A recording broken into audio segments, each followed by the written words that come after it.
Hega ini.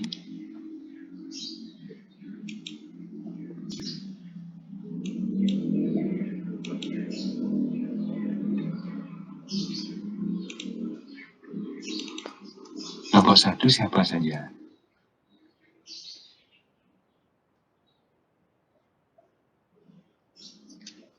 Tidak ada respon ya kelompok 1. Sebentar Pak, yang share screen lagi ada kendala sinyal Pak. Ya, tolong direspon. Yang Pak tanya itu, tolong direspon. Kalau tidak merespon, nanti Pak ganti ke kelompok yang lain. Sehingga Anda nilainya dinolkan semua.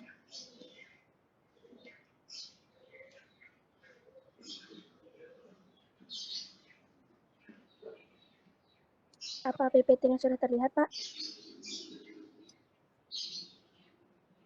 Ya, sudah. Baik. Catat dulu ya, kelompok 1. Ya. Baik, saya akan mulai presentasinya. Selamat sore Bapak Nurweda dan semua teman-teman. Kami dari kelompok 1 akan menjelaskan tentang bagan metode pengambilan sampel air berdasarkan buku SNI 6964.8 2015. Dengan anggota kelompok kami yaitu Pritega Kena Setiawan dengan NIM 1901, Agnesia dengan NIM 1950, Mata Tias dengan NIM 1916, Fani Ekaristi dengan NIM 1989, saya sendiri Ayatori Ramanahari dengan NIM 1981, Gabriela Silvani dengan NIM 1982, dan Nixi Fadila Basamah NIM 1994. Next. Berikut merupakan visi misi program studi ilmu kelautan dan perikanan Universitas Udayana. Next. Slide pertama akan dijelaskan oleh teman saya. Perkenalkan, nama saya Agnesia NIM 19 akhiran 50. Di sini saya akan menjelaskan mengenai penentuan titik pengambilan contoh. Di mana untuk titik pengambilan contoh dari sampel airnya itu ada 3 perairan yang bisa diambil seperti perairan estuari, perairan pesisir, dan juga perairan laut. Perairan estuari itu yang dilihat berdasarkan perbedaan salinitasnya dan juga kedalaman. Sedangkan perairan pesisir dan juga perairan laut dilihat berdasarkan kedalamannya. Bagian di atas merupakan tahapan awal dalam melakukan pengambilan sampel air laut. Terlebih dahulu untuk menentukan lokasi pengambilan sampel air yang akan diuji kualitasnya, di mana ada 3 lokasi. Masing-masing perairan pun memiliki syarat dalam pengambilan sampelnya. Untuk perairan estuari sendiri harus melihat perbedaan salinitas dan juga kedalamannya. Next. Sebelumnya saya minta maaf Bapak, saya sedang ada di luar karena cari untuk buka puasa. Baik, saya akan menjelaskan tentang persiapan peralatan bahan. Jadi ada alat. Alat ini ada vertikal, horizontal, sistem pompa, dan sederhana. Nah, vertikal sendiri terbagi menjadi 2, yaitu ada yang tunggal, ada yang multisampler. Kalau yang tunggal itu alat pengambil contoh tunggal. Terbuat dari polikarbonat transparan atau teflon terbentuk silinder cincin pengaman. Terbuat dari silikon rubber yang dilengkapi dengan messenger. Kalau multisampler itu alat pengambil contoh jamak untuk pengambilan contoh pada beberapa kedalaman yang berbeda. Biasanya dilengkapi dengan multisensor atau elektroda. Lalu horizontal itu alat pengambil contoh horizontal terbuat dari polikarbonat transparan atau teflon berbentuk silinder mempunyai katup berbentuk bola terbuat dari bahan teflon dengan cincin pengaman. Lalu sistem pompa ini pengambil contoh air laut dapat dilakukan dengan menggunakan pompa air, namun terbatas pada kedalaman tertentu sesuai dengan panjang pipa, kapasitas, dan kemampuan pompa. Sistem pompa ini memerlukan tenaga listrik yang cukup besar. Nah, terakhir ada yang sederhana. Jadi alat sederhana ini alat terbuat dari polyethylene atau stainless steel. Itu tergantung parameter yang akan dianalisis. Lalu next. Nah, kedua ada bahan. Bahan ini terdiri dari 3, yaitu ada alat pelindung diri seperti masker, sarung tangan, pelampung, safety shoes, safety goggle, itu salah Pak, bukan Google, safety, dan terakhir safety helmet. Terus yang ketiga ada data lapangan, itu mencakup lokasi, tinggi pengambilan contoh, kedalaman, DO, salinitas, temperatur, pH, kecepatan, arah arus, dan pasang surut. Dan terakhir kita membutuhkan yaitu alat tulis seperti kertas, pulpen, dan lain-lain. Sekian dari saya, teman saya akan melanjutkan. Terima kasih.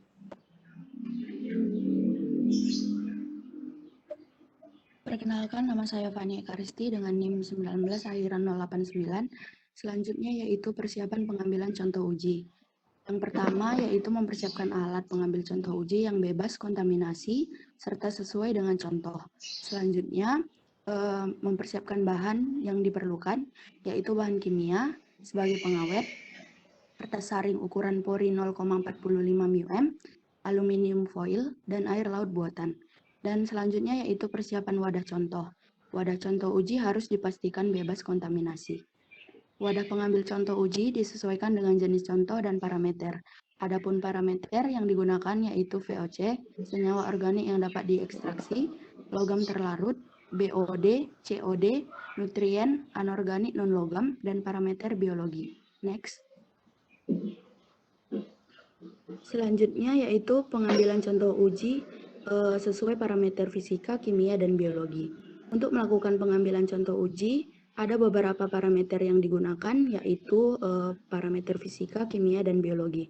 Di mana dalam pengambilan contoh uji harus mempersiapkan wadah yang bebas kontaminan untuk tempat sampel uji yang akan diambil. Contoh pengambilan dari sampel berdasarkan parameter biologi yaitu plankton, klorofil A, dan coliform. Adapun teknik untuk pengambilan contoh uji ada 4. Yang pertama yaitu cara tegak atau vertikal. Untuk pengambilan cara tegak ini, kapal dalam keadaan diam dan jaring diturunkan dengan pemberat diikat di bawahnya. Yang kedua yaitu dengan cara miring, dengan cara jaring diturunkan dengan perlahan ketika kapal bergerak perlahan. Dan yang ketiga yaitu cara mendatar, di mana pengambilan contoh uji ini pada kedalaman kurang lebih 1 meter dari permukaan air. Dan yang keempat yaitu dengan cara langsung, diambil dengan alat sederhana dengan volume sesuai dengan keperluan. Selanjutnya akan disampaikan oleh teman saya.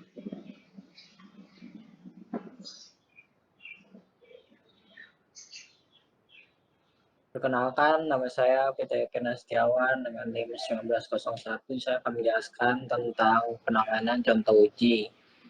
Penanganan contoh uji terbagi menjadi penyaringan contoh uji. Dari penyaringan contoh uji ini terbagi menjadi 2, yaitu dengan 2 sistem. Ada sistem tekan dan sistem vakum. Sistem tekan dilakukan dengan cara memompakan gas pada tekanan tertentu ke dalam tabung yang berisi contoh air dan kertas saring. Dengan adanya tekanan gas, maka air contoh akan mengalir ke kertas saring. Lalu pemakaian gas yang dialirkan ke dalam tabung yang berisi contoh air adalah nitrogen, sedangkan sistem vakum dilakukan dengan cara mengisap udara yang ada dalam tabung. Dalam pengisapan udara ini, maka tabung menjadi vakum. Vakumnya tabung tersebut akan menyebabkan air mengalir melewati kertas saring. Selanjutnya akan dijelaskan oleh teman saya.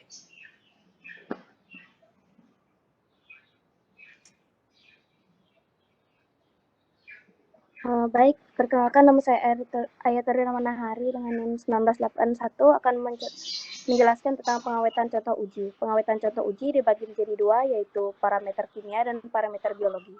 Pertama, parameter kimia dilakukan dengan cara, maksud saya, untuk menghindari pengenceran, penambahan volume pengawet tidak boleh melebihi 0,5% dari volume contoh uji. Lalu, parameter biologi itu terbagi menjadi 3, yaitu pengawetan plankton, di mana awetan contoh plankton dengan lugol 0,3 ml per 100 ml dengan disimpan dalam botol berwarna gelap dan disimpan di tempat yang terhindar cahaya matahari. Untuk penyimpanan jangka panjang, yaitu 3-6 bulan, ditambahkan lugol 0,7 ml per 100 ml dan ditambahkan 2% buffer formalin. Kemudian klorofil A,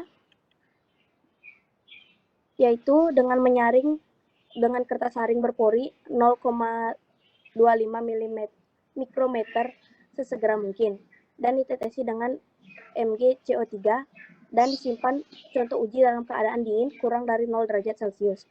dalam keadaan gelap dan bisa ditutupi oleh aluminium foil dan ditempatkan pada wadah khusus seperti petri dish. Namun bila tidak langsung disaring, maka simpan contoh uji di tempat gelap dengan suhu 4 derajat Celcius dengan maksimal penyimpanan 28 jam. Lalu ada coliform, yaitu awetan bakteri coliform pada suhu 4 derajat Celcius dan tidak terkena sinar matahari langsung, dan dengan batas waktu dari pengambilan contoh sampel hingga menganalisa sampel yaitu 6 jam. Selanjutnya akan dilanjutkan oleh teman saya. Terima kasih.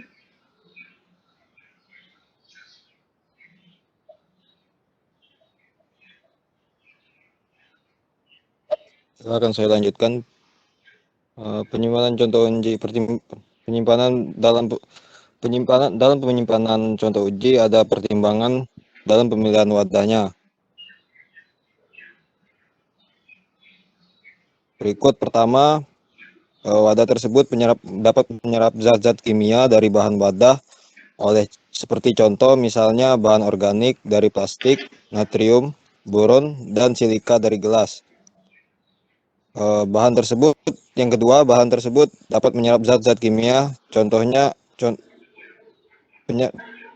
wadah tersebut dapat menyerap zat-zat kimia dari sampel contoh oleh wadah, misalnya penyerapan logam-logam oleh gelas atau bahan-bahan organik oleh plastik. Kemudian dapat terjadinya reaksi langsung antara contoh dengan wadah, misalnya fluorida dengan gelas. Selanjutnya dapat dilanjutkan oleh teman saya.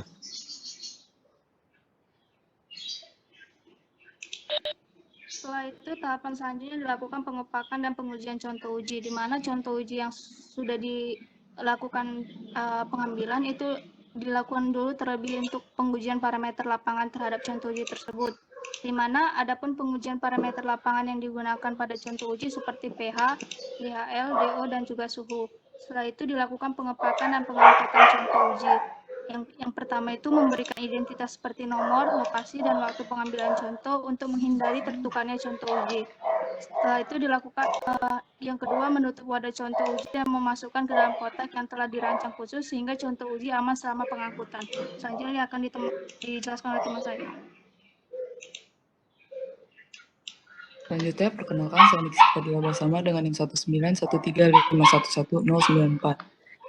Yaitu ada tahapan terakhir yang perlu dilakukan dalam penentuan kualitas air, yaitu melakukan jaminan mutu dan pengendalian mutu terhadap sampel uji. Dalam menjamin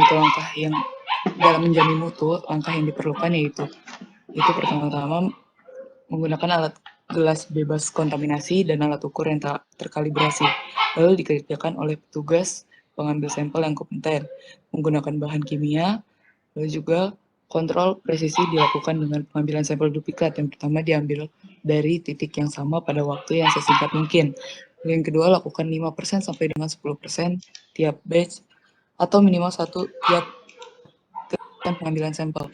Lalu ada pengendalian mutu yang menjamin kelayakan pengambilan sampel uji, di mana kemampuan melacak seluruh kejadian selama pelaksana pengambilan sampel uji harus dijamin. Sekian dari kelompok kami. Jika ada salah kata, mohon maaf. Terima kasih.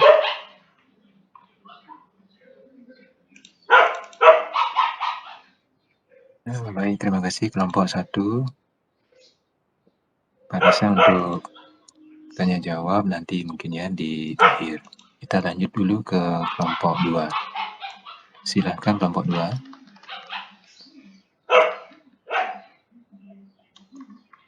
Kelompok 2 ada yang hadir?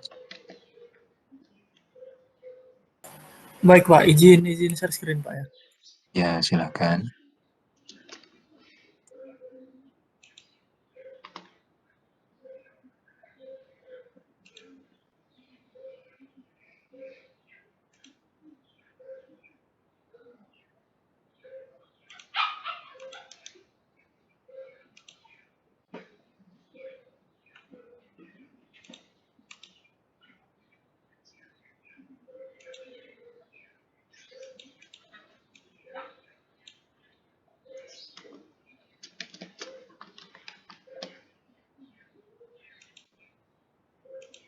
Sudah terlihat? Apakah sudah terlihat? Ya, sudah.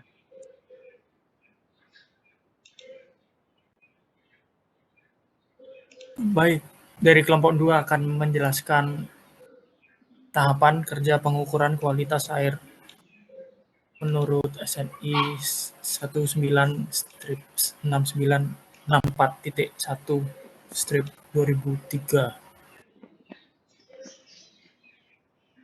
dengan nama anggota Dedi Firmansyah 19 akhiran 9, Zawa Aulia 19 akhiran 21, Aloysius Angga 19 akhiran 63, Gusti Ngurah Gana Juliarta 19 akhiran 85, Gusti Ngurah Galis Satria 19 akhiran 87, dan Aquila Adilvina 19 akhiran 96.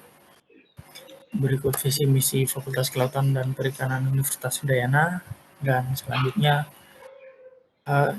masuk pada istilah dan definisi yang akan digunakan dalam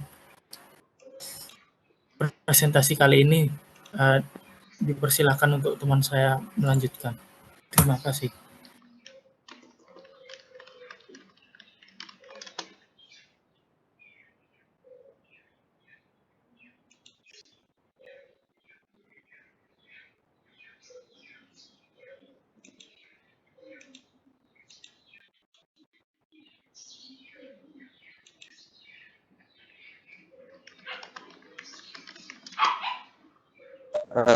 Saya Dedi Firmansyah dengan NIM 19 akhiran 09. Istilah dan definisi. Larutan baku, larutan yang dibuat dengan mengencerkan larutan induk dengan air suling bebas nitrit. Larutan induk, larutan baku kimia yang dibuat dengan kadar tinggi dan akan digunakan untuk membuat larutan baku dengan kadar yang lebih rendah. Larutan kerja, larutan yang dibuat untuk mengencerkan larutan baku dengan air laut buatan yang dibuat setiap akan melakukan analisis digunakan untuk membuat kurva kalibrasi. Larutan induk nitrit NO2N. Larutan induk ini dibuat dengan cara melarutkan 1232 gram kristal nitrat natrium nitrit NaNO2 dengan mempunyai kadar nitrit NO2N 250 mg per liter. Air laut buatan, air suling bebas nitrit yang ditambah dengan bahan kimia tertentu sehingga mempunyai sifat-sifat yang mendekati sifat air laut alamiah. Next.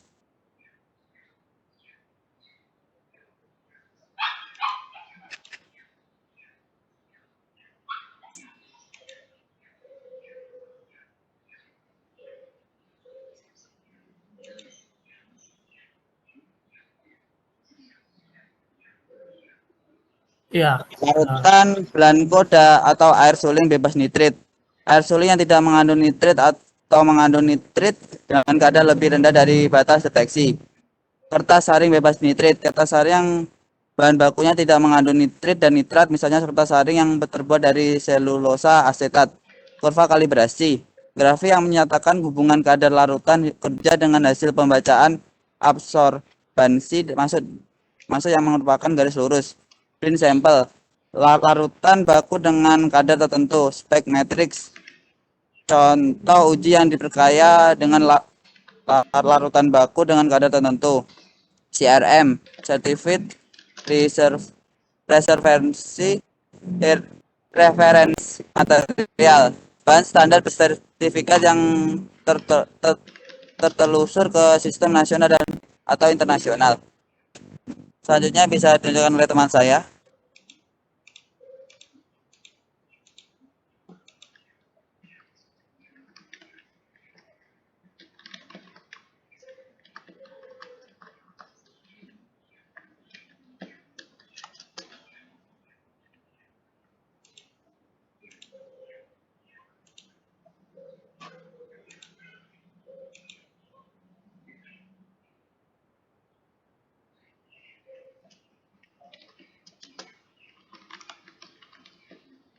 Halo, kelompok 2, bagaimana? Siapa yang presentasi? Baik, selanjutnya dengan presentasi dari kelompok saya. Sebelumnya perkenalkan, saya Gusti Ngurah Gana Juliarta dengan NIM akhir 085.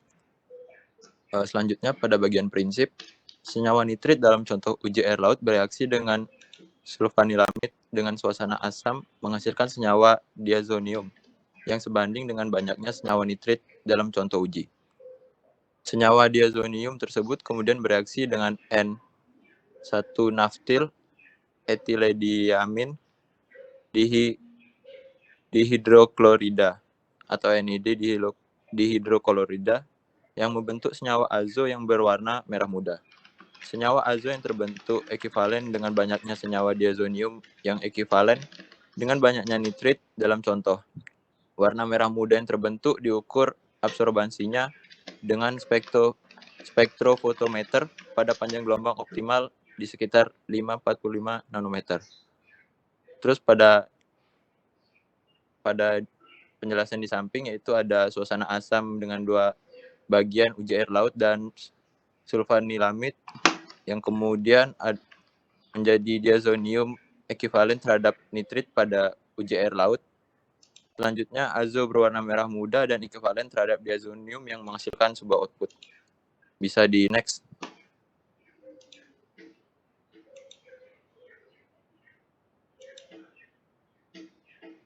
Selanjutnya cara uji nitrit dengan sulfanilamid. Secara berikut, saya akan menjelaskan di bagian input bahan dan pra-prosedurnya.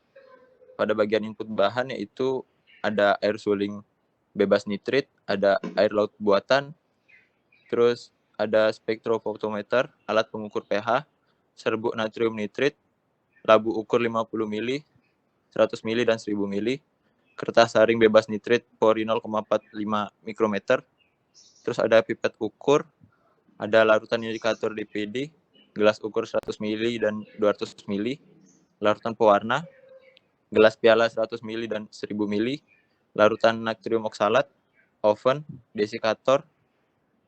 Selanjutnya ada larutan KMN04BD1M, ada tabung Erlenmeyer bertutup, larutan ferroamonium sulfat 0,05 m, botol semprot, dan timbangan analitik.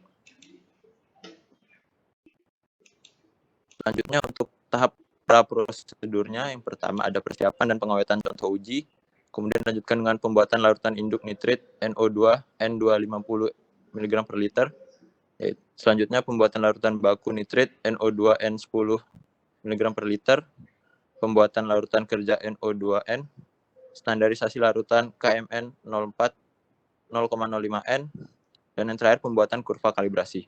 Untuk bagian prosedur dan perhitungan nanti akan dijelaskan oleh teman saya. Bisa di next lagi. Nah, untuk pra-prosedur di bagian persiapan dan pengawetan contoh uji, yang pertama itu dari pengawetan contoh uji ini dibagi menjadi 2, yaitu pertama saring air suling bebas nitrit melalui kertas saring bebas nitrit dengan ukuran pori 0,45 mm tampung hasil saringan. Terus yang kedua ada saring contoh uji dengan kertas saring bebas nitrit yang berukuran pori 0,45 mikrometer. Dan dengan hasil ini dihasilkan yang tahap akhir yaitu masukkan contoh uji ke dalam botol gelas berwarna gelap sampai penuh. Tutup rapat sehingga tidak ada rongga atau gelembung udara. Jika lebih dari 48 jam, contoh uji tidak dapat digunakan. Selanjutnya akan dilanjutkan oleh teman saya.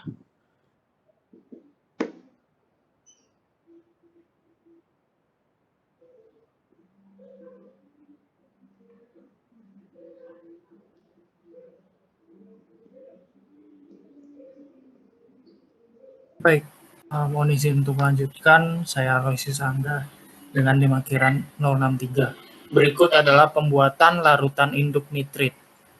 Yang pertama dilakukan dari pembuatan larutan induk nitrit yaitu melarutkan 1232 gram serbuk natrium nitrit dengan 1000 mili air suling bebas nitrit di dalam labu ukur 1000 mili.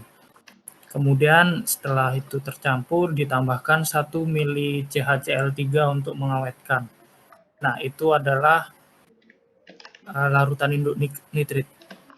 Koreksi, mohon maaf, sebelum ditambahkan CHCl3 untuk mengawetkan, di situ ditambahkan air suling bebas nitrit sampai tepat pada tanda tera yang ada di labu ukur 1000 mili.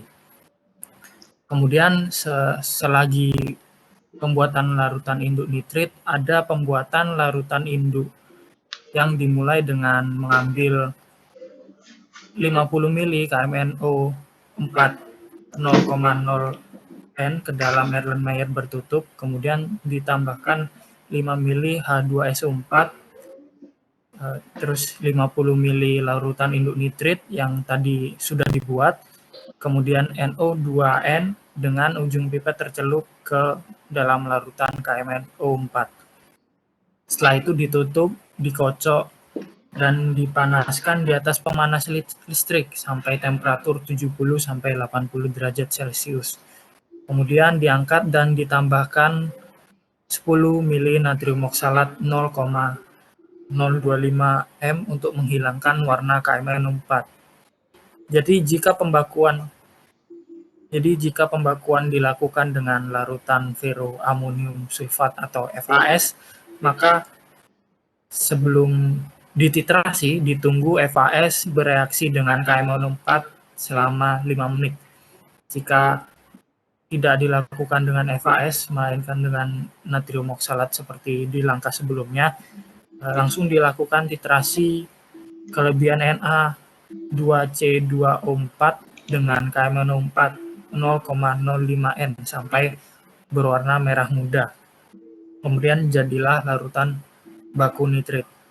Proses ini diulangi sama persis, namun selanjutnya menggunakan air suling bebas nitrit. Selanjutnya akan dilanjutkan kepada teman saya. Selanjutnya, saya akan menjelaskan prosedur pembuatan larutan induk nitrit. Dengan saya, Zawa Aulia, NIM 19021. Perhitungan kadar nitrit dalam larutan induk sebagai berikut. A, yang merupakan kadar nitrit dalam larutan induk miligram per mililiter. Lalu, B, merupakan volume larutan KMNO4 yang digunakan, dan dikalikan oleh C yang merupakan normalitas KMNO4, dan dikurangi oleh volume fas atau Na2C2O4 yang dikalikan oleh E yang merupakan normalitas FAS dikalikan oleh 7 dan dibagi oleh volume larutan induk NaNO2 yang digunakan untuk titrasi per mililiter. Selanjutnya,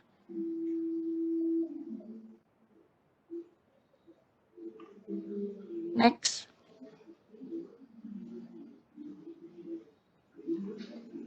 Selanjutnya yang merupakan prosedur pembuatan larutan baku nitrit. Pembuatan larutan baku nitrit yaitu menggunakan pipet 4,0 ml larutan induk NO2-N ke dalam labu ukur. Lalu disiapkan larutan ini pada saat akan digunakan. Next akan dijelaskan oleh teman saya.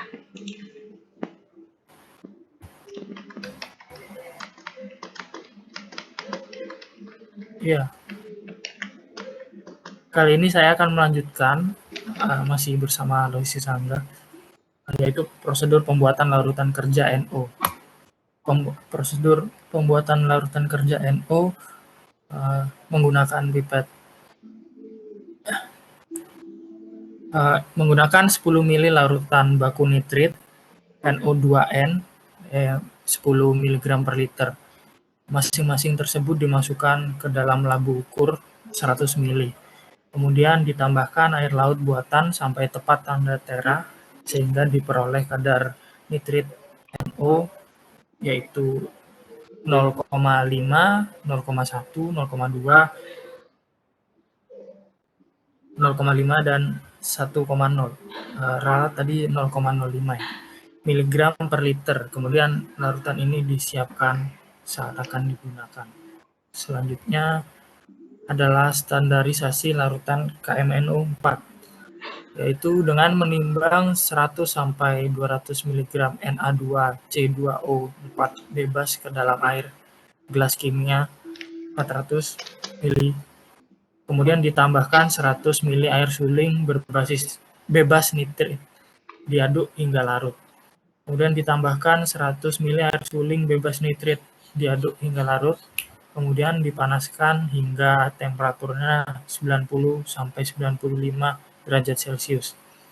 Dan langsung segera dititrasi dengan KMNO4 sampai berwarna merah muda. Selama titrasi dijaga agar suhu temperatur tidak kurang dari 85 derajat Celcius. Jika perlu sambil direndam di dalam air panas. Lakukan langkah 3, 4, dan 5 terhadap air suling bebas nitrit atau blanko. Kemudian untuk menentukan normalitas KMNO4-nya dengan menggunakan rumus berikut ini. W per AB dikali 0,3350.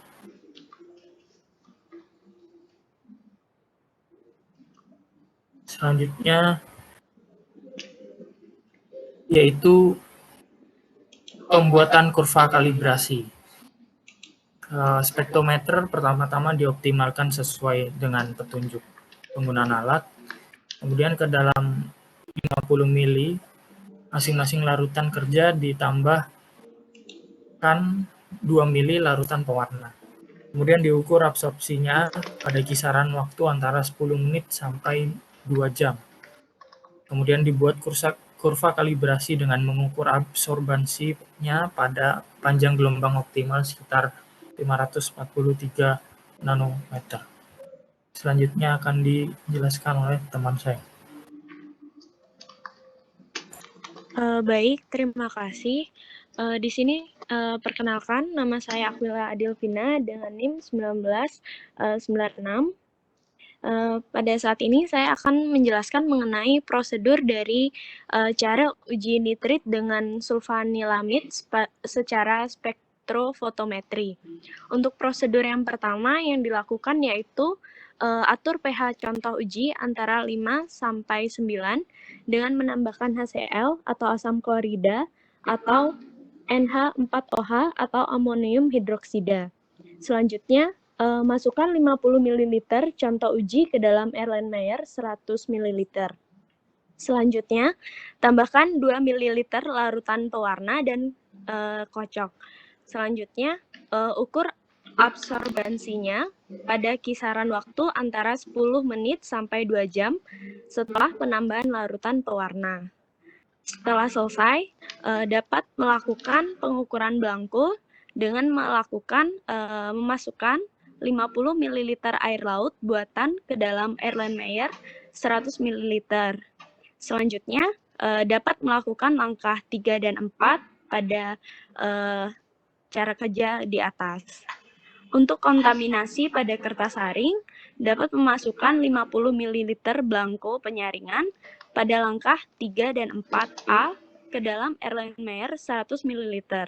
Selanjutnya, lakukan langkah 3 dan 4 kembali di atas. Untuk melakukan analisis uji secara duplo, dilakukan pembuatan peak matrix dengan dua cara. Yang pertama, 40 mili contoh uji ditambah 10 ml larutan baku NO2N atau nitrit 2,5 mg per liter. Lakukan langkah 3 dan 4. Yang kedua, 40 ml contoh uji ditambah 100 ml air laut buatan. Selanjutnya lakukan kembali langkah 3 dan 4. Selanjutnya untuk perhitungan. Yang pertama, untuk perhitungan kadar nitrit dapat dilakukan dengan memasukkan hasil pembacaan absorbansi ke dalam kurva kalibrasi. Selanjutnya, memasukkan hasil pembacaan absorbansi contoh uji ke dalam kurva kalibrasi. Untuk kadar nitrit adalah hasil pembacaan konsentrasi contoh uji dari kurva kalibrasi. Perhitungan kedua yaitu perhitungan persen temu balik, yaitu melakukan perhitungan menggunakan rumus persen R sama dengan A dikurangi B dibagi C dikali 100%, di mana untuk keterangan dari rumus tersebut ada di bawah. A merupakan kadar contoh uji yang di spike, yang B kadar contoh uji yang tidak di-spike, C. Kadar standar yang diperoleh, Y. Volume standar yang ditambahkan, Z. Kadar nitrit yang ditambahkan, dan V. Volume akhir. Next.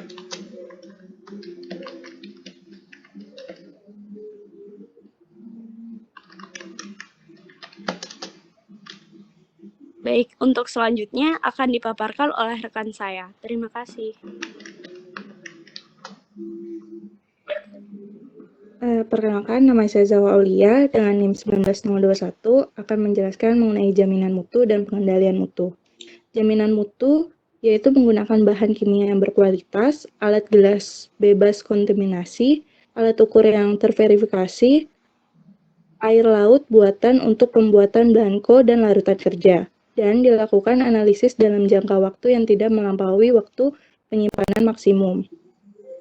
Selanjutnya, pengendalian mutu. Pengendalian mutu yaitu linearitas kurva kalibrasi harus lebih kecil atau sama dengan 0,95 dan intercept di atas atau sama dengan batas deteksi.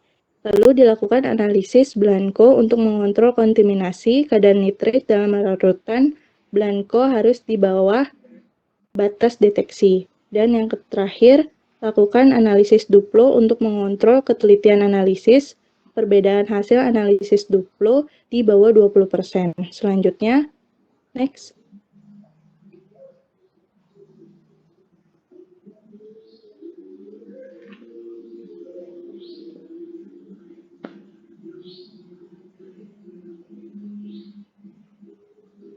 Selanjutnya, rekomendasi. Kontrol akurasi analisis CRM atau Scientific Reference Material untuk mengontrol akurasi larutan pekat CRM diencerkan dengan air laut buatan sampai konsentrasi 0,5 mg per liter. Kemudian ditambahkan 2 mili larutan pewarna dan dikocok untuk ukuran aborsinya pada kisaran waktu antara 10-2 jam. Lalu analisis blind sample, kisaran persen temu balik adalah 85% sampai 115% atau sesuai dengan kriteria dalam sertifikat CRM. Untuk mengontrol gangguan matriks, lakukan analisis spike matrix. Lalu yang terakhir, buat kartu kendali untuk akurasi analisis. Sekian presentasi dari kelompok 2, kurang lebihnya mohon maaf. Wassalamualaikum warahmatullahi wabarakatuh. Terima kasih. Baik, terima kasih. Untuk NIM 087 siapa?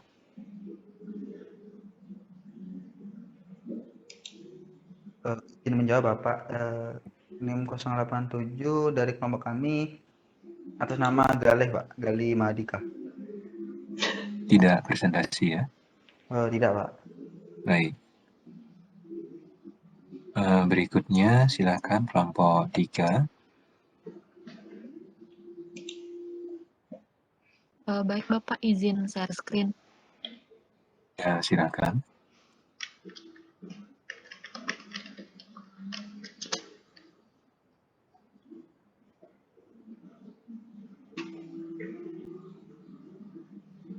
Apakah sudah terlihat, Pak? Iya, sudah. Bisa di slideshow? Baik, Pak.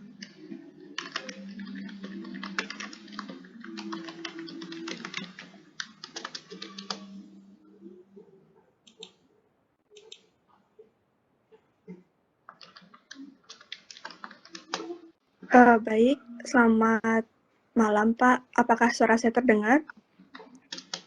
Ya, sudah. Silakan. Baik, perkenalkan nama saya Niluputrini Trisna Dewi, NIM awal 19 dan akhir 023. Di sini kelompok 3 akan mempresentasikan mengenai tahap kerja pengujian kualitas air uji merkuri atau HG secara cold vapor dengan spektrofotometri serapan atom atau mercury analyzer mengacu pada buku SNI nomor 1969-64 tahun 2003. Next.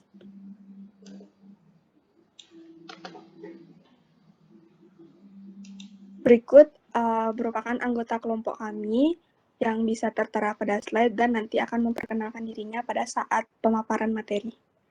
Next. Adapun visi dan misi ilmu kelautan FKP UNUT dapat dilihat pada slide sebagai berikut. Nah, untuk yang pertama yaitu persiapan dan pengawetan contoh uji. Jadi, pada buku BSN tersebut dijelaskan tahap pertama yaitu dengan membuat larutan blanko. Nah, di sini teman-teman dan Bapak bisa lihat pada bagian yang tertera pada gambar 1, di sana pembuatan blanko itu dilakukan dengan menyaring air suling bebas Hg atau merkuri yang menggunakan kertas saring berpori dengan ukuran 0,4 mikrometer. Dan yang kedua, tahap kedua yaitu menyaring kembali larutan yang masih keruh, jika masih keruh. Dan untuk tahap ketiga, dilakukan memasukkan contoh uji ke dalam botol gelas borosilikat yang berwarna gelap. Dan yang keempat, yang terakhir, jika contoh uji tidak langsung digunakan, maka dapat dilakukan pengawetan dengan menambahkan 1 ml KMNO2- dan H2SO4 sebanyak 1 mili untuk 300 ml contoh uji. Sekian dari saya, dilanjutkan dengan teman saya. Terima kasih.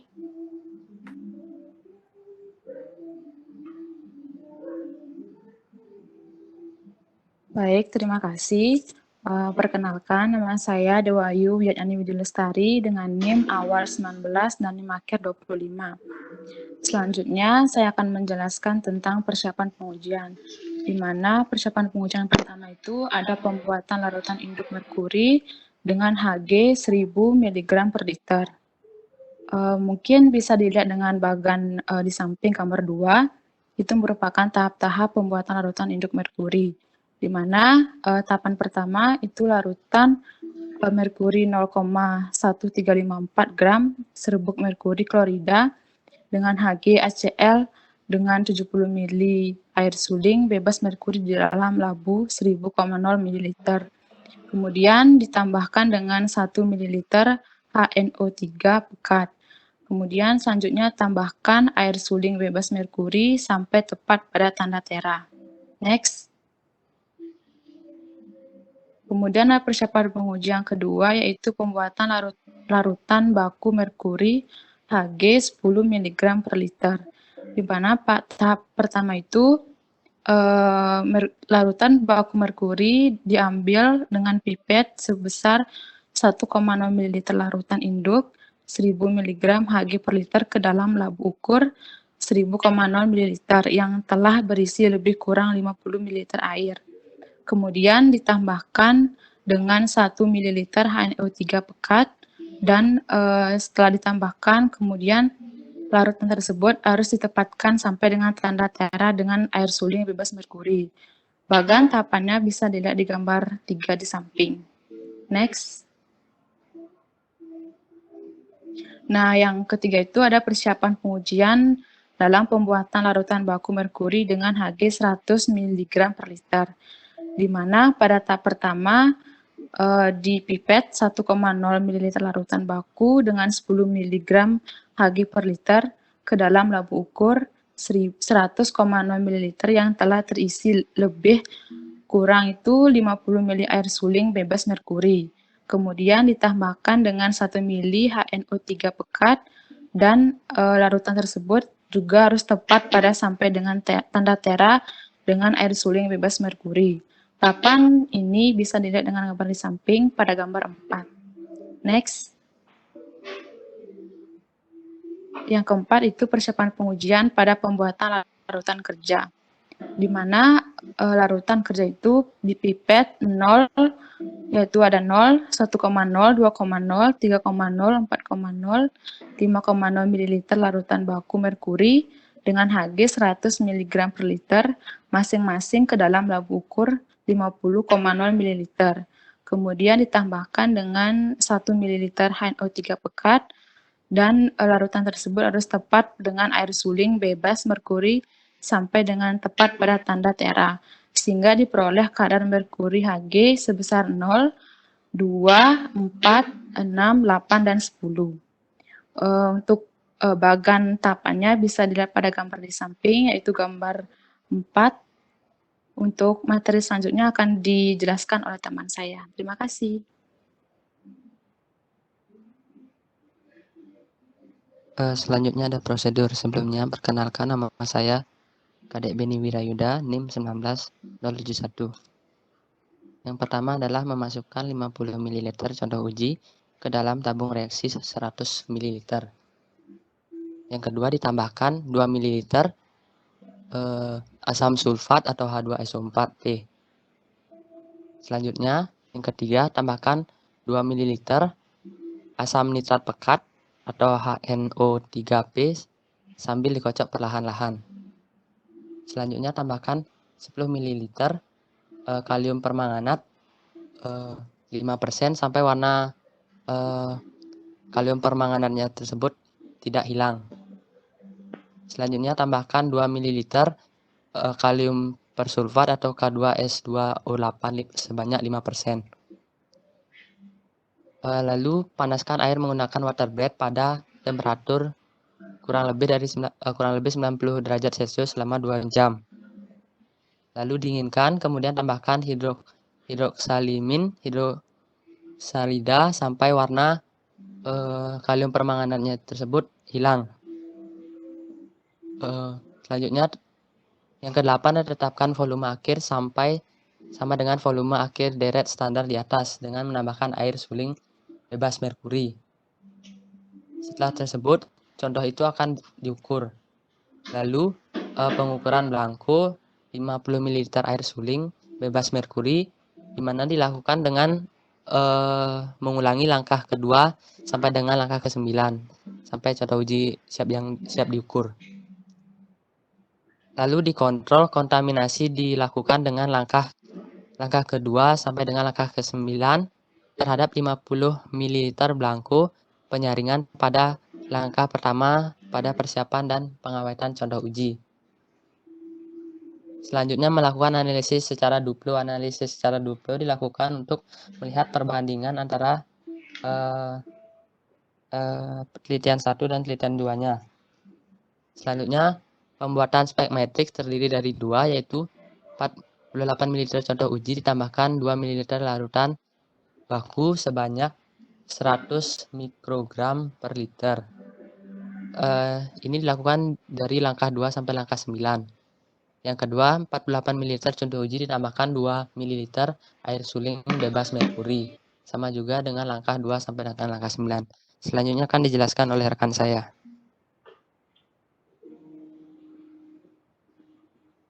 Baik, perkenalkan nama saya Nimadi Diwianita Sukawijaya dengan NIM awal 19 dan NIM akhiran 31. Saya akan menjelaskan mengenai penggunaan spektrofotometer serapan atom atau SSA. Jadi tahapan pertama yaitu mengoptimalkan alat SSA sesuai dengan petunjuk penggunaannya. Lalu yang kedua, memasukkan semua larutan kerja yang sudah dipreparasi ke dalam botol yang berada pada alat SSA untuk pengujian merkuri. Lalu yang ketiga, menambahkan 10 ml SnCl2 lalu segera tutup serta ukur absorbansinya pada panjang gelombang optimal sekitar 253,7 nanometer. Lalu tahap keempat yaitu membuat deret kurva kalibrasi. Lalu yang terakhir yaitu mengukur absorbansi contoh uji seperti langkah 2 dan 3. Berikut merupakan bagian tahapan penggunaan SSA. Sekian dari saya, dilanjutkan oleh teman saya. Baik, akan saya lanjutkan. Perkenalkan, nama saya Nadia Anastasia Giovanni dengan NIM awalan 19 dengan akhiran 72. Jadi, untuk penggunaan mercury analyzer ini ada beberapa langkah, yaitu yang pertama itu dioptimalkan alat mercury analyzer-nya sesuai dengan petunjuk penggunaan alat. Kemudian selanjutnya dimasukkan 5 ml larutan kerja ke dalam tabung yang berada pada alat mercury analyzer. Kemudian ditambahkan 5 mili air suling bebas merkuri ke dalam tabung. Kemudian langkah yang keempat ada ditambahkan 1 mili SnCl2, lalu segera tutup dan diukur tinggi puncak spektrum. Kemudian yang kelima itu ada buat deret kurva kalibrasi. Kemudian yang keenam diukur tinggi puncak seperti langkah 2 dan langkah 4. Untuk bagannya sendiri ada seperti di samping. Baik, sekian dari presentasi dari kelompok 3. Terima kasih.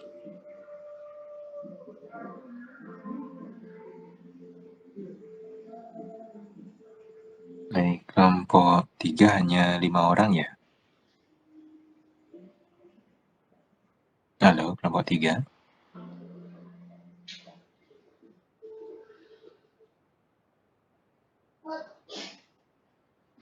Kami ada 1 orang yang tidak hadir hari ini, Pak.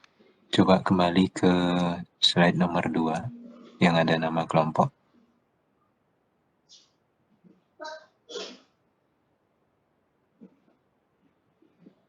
Nama kelompok. Ini 7 orang ya. Berarti ada 2 orang tidak hadir ya.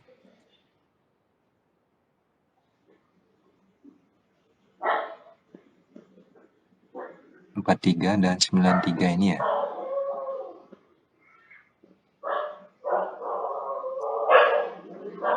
Benar. Kelompok 3. Izin menjawab Pak, untuk Nanda Raka sendiri di room Webex-nya belum join sepertinya Bapak. Ya, artinya kan tidak presentasi kan? Iya Pak, betul. Pri juga tidak ya. Pri bagaimana? Memang ikut membuat atau tidak? Permisi Kak, baik siap. Saya izin membuatnya, tetapi mungkin saya lupa masukin ke bagian PPT-nya Pak. Ada punya bagian saya Pak. Nah, itu kan koordinasi dengan kelompok Anda. Iya, baik Pak, siap Pak.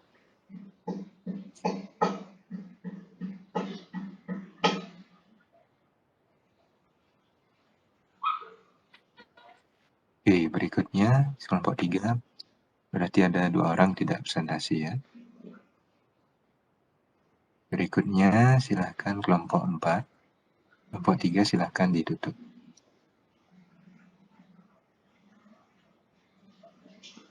Baik Pak, terima kasih atas waktunya. Kelompok 3 izin off-kan slide-nya. Terima kasih. Ya, sama-sama. Kelompok 4 silahkan.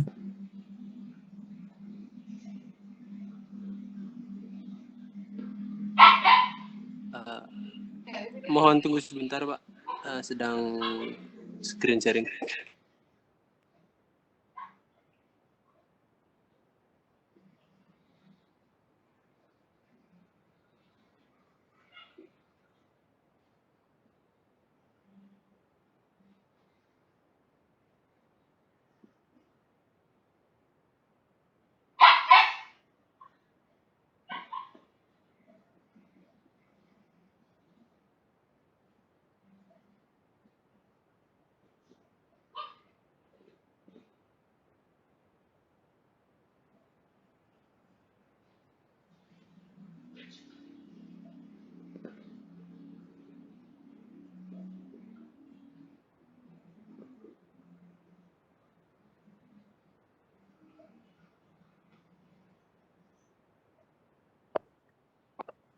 Ya baik, selamat malam teman-teman dan Bapak Ibu yang terhormat.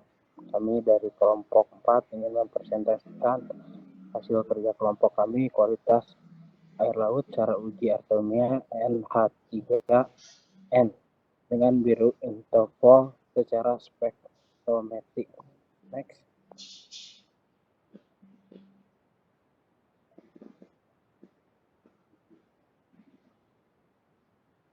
Kami kelompok 4 disusun oleh nama saya masih lupa tercantumkan, saya Diki Septiadi dengan NIM 19 dengan akhiran 14. Kemudian Angel Sonia dengan NIM 19 akhiran 47. Kemudian ada Pandey Putu Winata dengan NIM 1929. Kemudian ada Dawson Landew dengan 1992. Kemudian ada Aldop dengan 1965. Kemudian ada satu lagi Michael Christian Agassi dengan 1963. Next.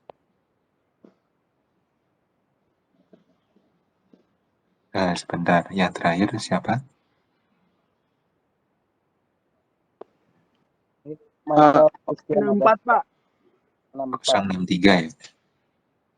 19 akhirnya 64 Pak. 64 ya, bukan 63 ya? Ya 64 Pak. Ya 64 Bapak. Ini untuk Krishna ini angkatan 19 atau 18? 18 Pak, salah tulis, mohon maaf.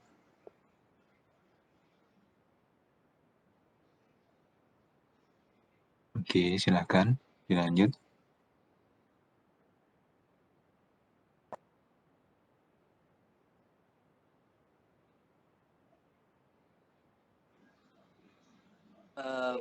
Perkenalkan, nama saya Pandey Winata dengan NIM 19 dan akhiran 29. Di sini yang pertama ada prinsip, yang dimana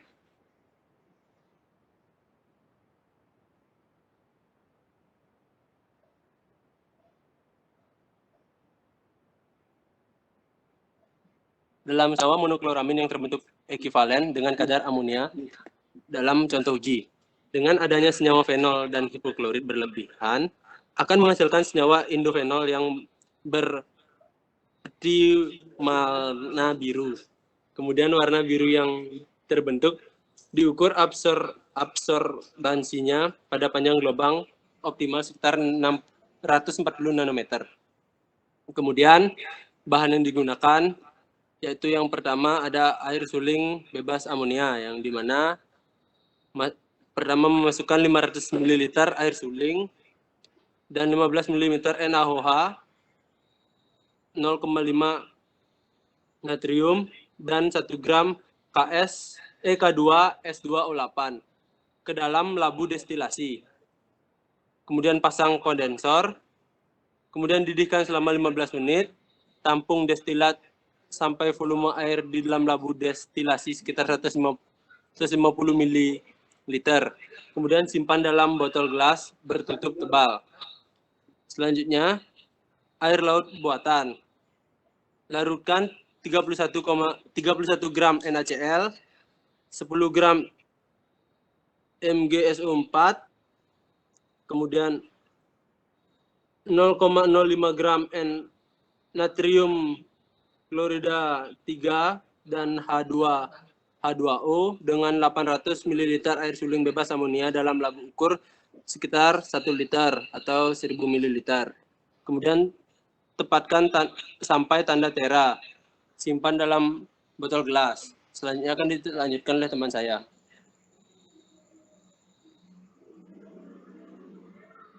Izin melanjutkan, perkenalkan nama saya Michael Christian, akhiran NIM 64. Saya melanjutkan presentasi teman saya. Yang kedua ada bahan yang digunakan itu adalah amonium klorida NH4Cl.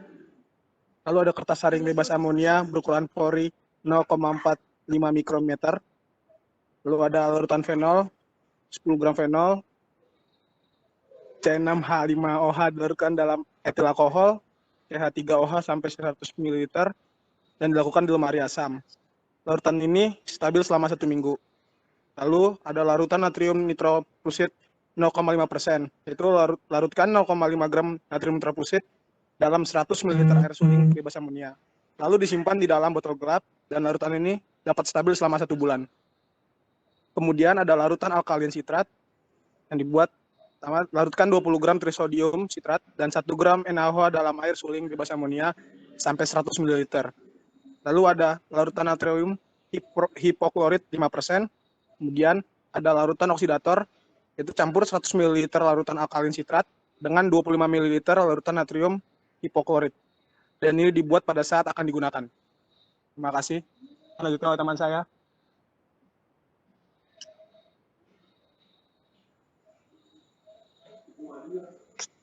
Bisa di next. Ya, kemudian ada cara uji. Yang ketiga adalah peralatan. Peralatan yang digunakan adalah yang pertama spektrofotometer, yang kedua alat pengukur pH, lalu labu ukur 50 ml, 100 ml, dan 1000 ml atau 1 liter. Yang keempat ada pipet ukur 0,5 ml, 2 ml, 4 ml, 8 ml, dan 10 ml.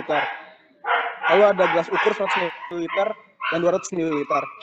Kemudian juga kita menggunakan Erlenmeyer 50 ml bertutup, dan ada juga alat destilasi.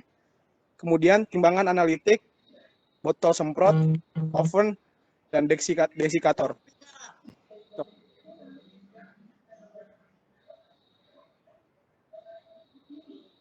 Terima kasih.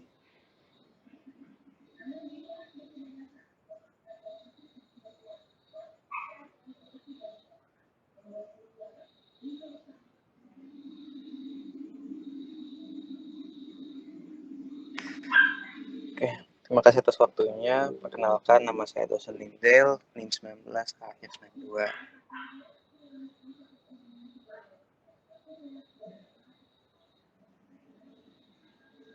Persiapan dan pengawetan contoh uji. Yang pertama, sarang air suling bebas amonia melalui kertas saring bebas amonia yang berukuran pori 0,45 mikrometer, tampung hasil saringan. Larutan ini digunakan sebagai belangko penyaringan.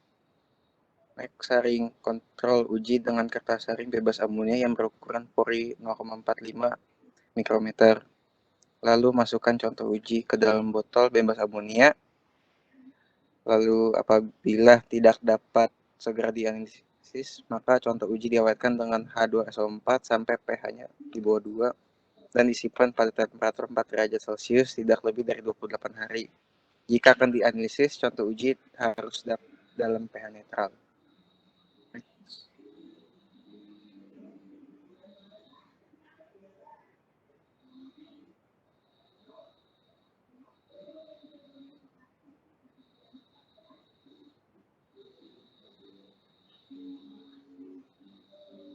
Baik, untuk selanjutnya cara uji persiapan pengujian. Untuk yang pertama, pembuatan larutan induk anomia NH3N 1000 mg per liter. Kemudian untuk poin A, panaskan anomium klorida NH4Cl adronat pada temperatur 100 derajat Celcius kurang lebih 5 derajat Celcius selama 2 jam. Lalu didinginkan dalam desikator. Kemudian untuk poin B, timbang 3,8190 gram dengan 100 ml air suling bebas anomia di dalam labu ukur 100 ml. Dan untuk poin C, tambahkan air sulingan bebas anomia sampai tepat tanda tera. Kemudian untuk poin yang kedua, pembuatan larutan baku anomia NH3N 100 mg per liter. Kemudian untuk poin A-nya, pipet 10 ml larutan induk anomia ke dalam labur ukur 100 ml. Kemudian tambahkan air suling bebas anomia sampai tepat tanda tera. Next.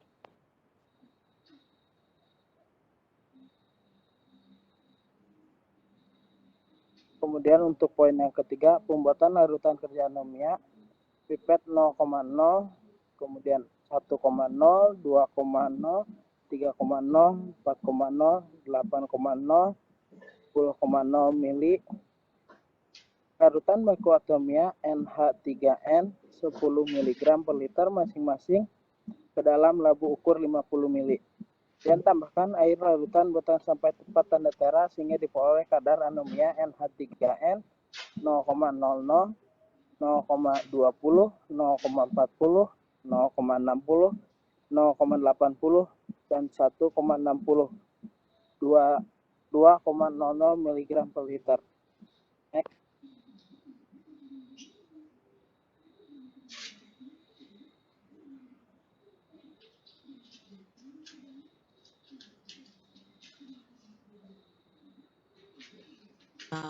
tes, apakah suara saya terdengar?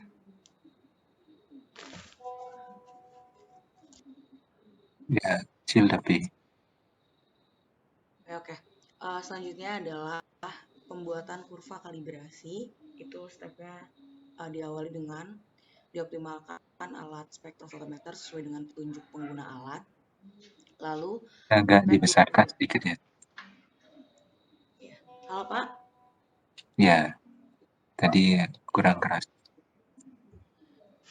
Oke. Saya Angel Sonia Teresia, NIM 191351147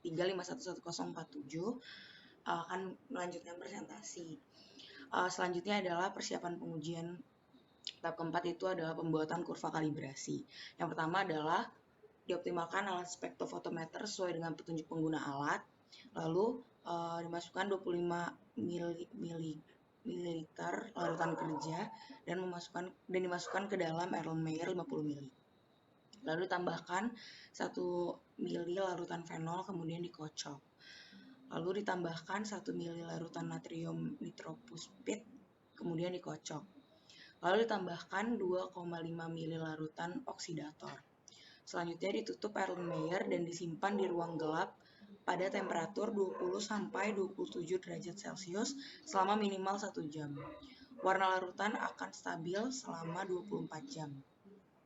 Lalu dibuat kurva kalibrasi dengan mengukur absorbansinya pada panjang gelombang di sekitar 640 nanometer.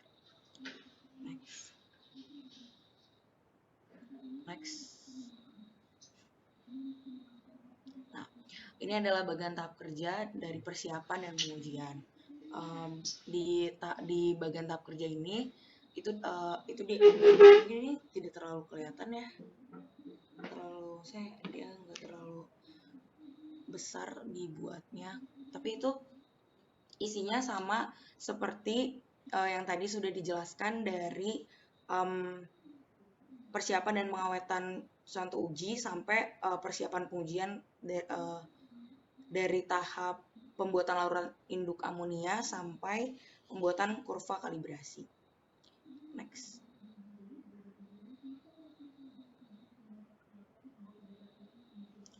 Selanjutnya adalah tahapan prosedur kerja. Ini adalah langkah pertamanya yaitu ke dalam Erlenmeyer 50 ml, pipet 25 ml contoh uji yang sudah dinetralkan pH-nya.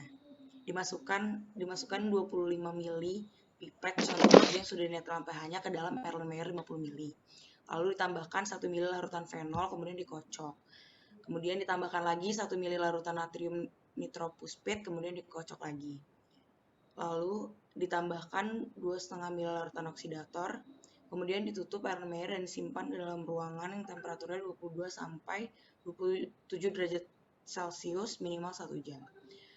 Kemudian ukur absorbansinya pada panjang gelombang optimal sekitar 100 sampai 40 nanometer. Next.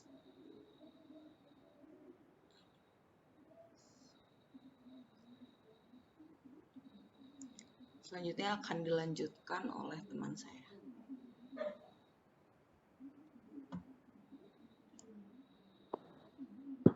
Baik, perkenalkan sebelumnya nama saya Adolf Krishna, NIM awalan 18, NIM akhiran 65.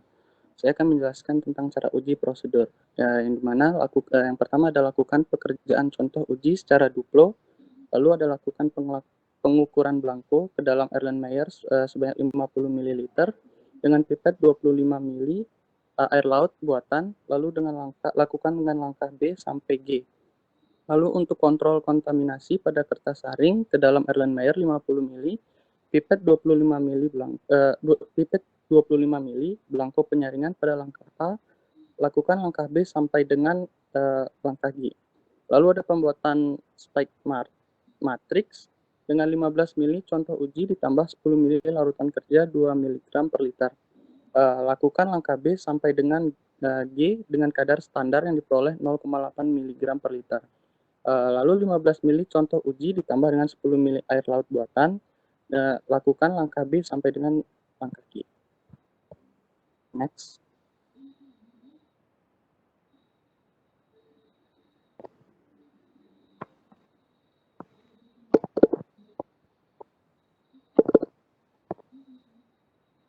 Bisa di next.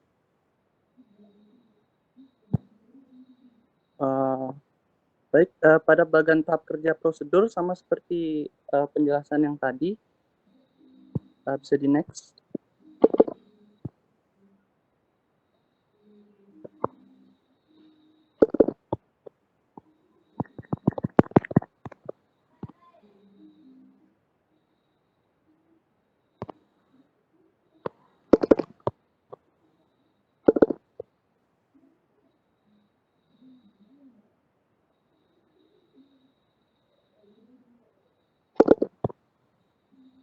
Untuk kelompok 4 bagaimana ini?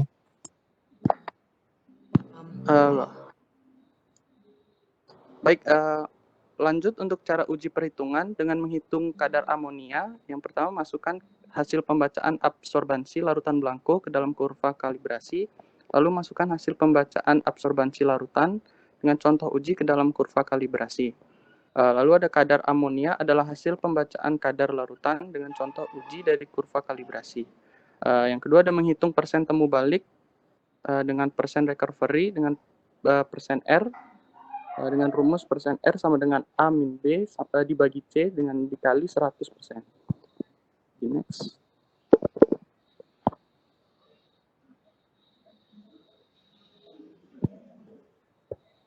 Baik, bagian tahap kerja perhitungan ada dua, yaitu dengan perhitungan kadar amonia dengan memasukkan hasil pembacaan absorbansi larutan blanko ke dalam kurva kalibrasi, lalu masukkan hasil pembacaan absorbansi larutan dengan contoh uji ke dalam kurva kalibrasi, lalu ada kadar amonia adalah hasil pembacaan kadar larutan contoh uji dari kurva kalibrasi.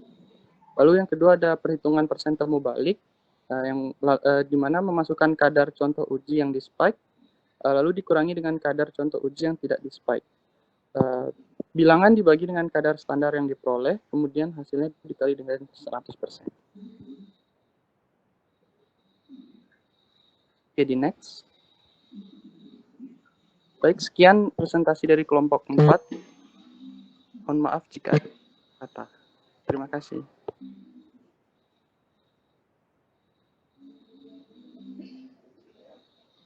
Baik, 014 siapa tadi ya? Diki ya? Iya, Pak.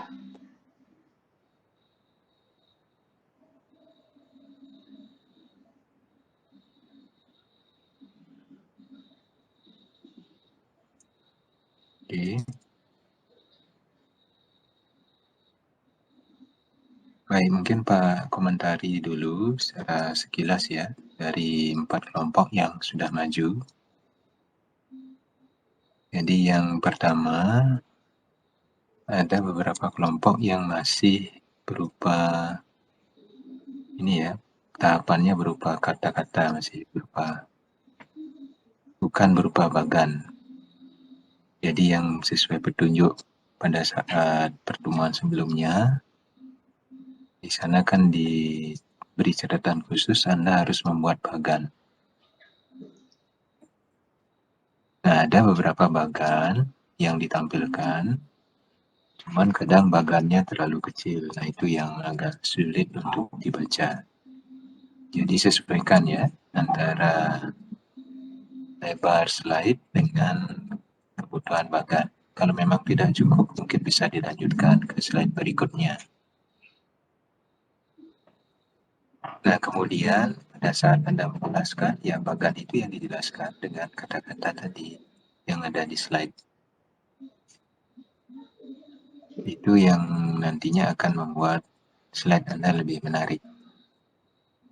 Nah, pada saat menjelaskan mungkin ditampilkan beberapa gambar yang terkait. Contoh misalkan gelas Erlenmeyer. Itu bentuknya kayak gimana sih, kan ada, bisa Anda search di Google ya. Kemudian yang tabung hitam misalkan gelas piala, nah itu yang mana? Mungkin ada beberapa yang belum mengenal. Nah, itu bisa Anda tambahkan. Itu ya catatan untuk slide-nya. Nah, kemudian hal yang penting, ketika Anda membuat rumus kimia, tolong diperhatikan baik-baik. Di mana dia subscript, di mana dia superscript ya. Seperti Anda membuat H2SO4 misalkan. 2-nya itu kan subscript H2 misalnya.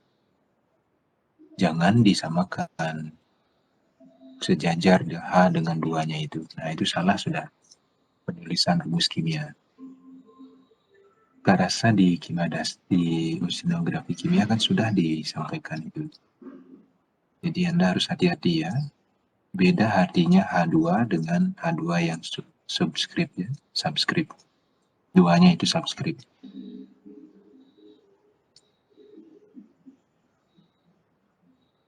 Nah, itu hal-hal penting, nanti tolong diperbaiki. Sehingga pada saat Anda melakukan penelitian skripsi nanti tidak kesulitan. Nah, terutama di bagian kelompok 1 itu memegang peranan sangat penting ya. Bagaimana Anda mengambil sampel di lapangan. Itu harus ada standarnya juga. Tidak boleh Anda sembarangan mengambil sampel. Mulai dari persiapan turun lapangan, kemudian menentukan titik sampel. Setelah titik sampelnya ditemukan atau ditentukan, kemudian bagaimana cara pengambilan sampelnya, bagaimana cara mengawetkan sampel, kemudian berapa kali harus diulang di titik tersebut. Nah, hal-hal itu yang harus Anda pahami baik-baik. Itu sudah disampaikan oleh kelompok 1 tadi. Nah, SNI yang tentang pengambilan data sampel di lapangan itu Pak harapkan Anda harus pegang baik-baik ya. Karena SNI itu Anda pakai panduan nanti pada saat Anda mengambil data lapangan. Terutama pada saat Anda skripsi nanti. Nah, itu catatan-catatan penting yang harus Anda perhatikan nanti. Untuk hari ini mungkin hanya 4 kelompok yang maju untuk presentasi. Sisanya di pertemuan berikutnya ya. Jadi karena waktunya sudah mau berakhir, nah ini mungkin Pak cukupkan dulu untuk hari ini. Izin bertanya, Pak? Ya. Izin bertanya, Pak, untuk yang tidak presentasi apakah ada susulannya, Pak? Itu dari saya aja, Pak. Apakah ada keringanan, Pak? Maksudnya tidak, yang belum kelompok. Iya, yang belum, Pak, yang belum. Kelompok 5 sampai kelompok 8 maksudnya? Maksudnya yang udah presentase, yang kelompok yang bagi presentase, tapi yang anggotanya yang belum, Pak, maksudnya gitu, Pak. Atau gimana, Pak? Artinya yang tidak presentasi hari ini, begitu maksudnya? Ya, Pak. Nah, itu alasannya harus jelas dan ditunjukkan dengan bukti. Ya, baik, Pak, siap. Kalau memang itu kelalaian Anda, ya mungkin nilainya tidak maksimal. Baik, siap, Pak. Siap. Terima kasih atas... Ya, silakan. Siap. Ya, mungkin ada hal yang lain ingin ditanyakan sebelum kita akhiri.